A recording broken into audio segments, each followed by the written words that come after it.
यस्तो अप्रिय बात प्राणपतिको तिनले सुनि तिन जब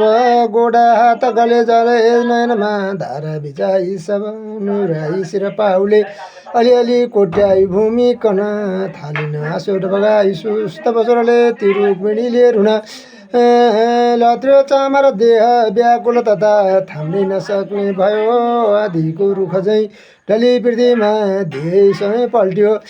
चेष्टा बिग्रिएको कपाल छरी चेते हरायो जब प्यारीको हरिले दशा शरीरको प्रत्यक्ष देखे तब आएको पसिना थियो तनमा पुरा नुहाए छरी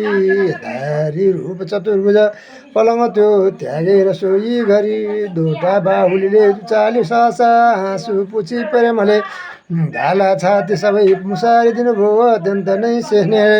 ठट्टा भो अनि पूर्ण जान नसकी त्यो अति नै रुक्मिणीलाई भन्नुभयो बुझाउन कुरा साह्रै दयालु बनी हे रुक्मिणी प्रियतम तिमीले मलाई दोषी नठान मनमा सासा रिसाई तिम्रो मोह प्रिय तिमी पनि छौ मलाई हो सत्य यो बुझी लिए मनमा रमाई तिम्रो सुनो मधुर व्याक्य भनेर मैले ठट्टा गरे भने सुमुखी अहिले दुखी नहौ तिमी समार्मिक भए कुरामा माफी मादछु बरु गर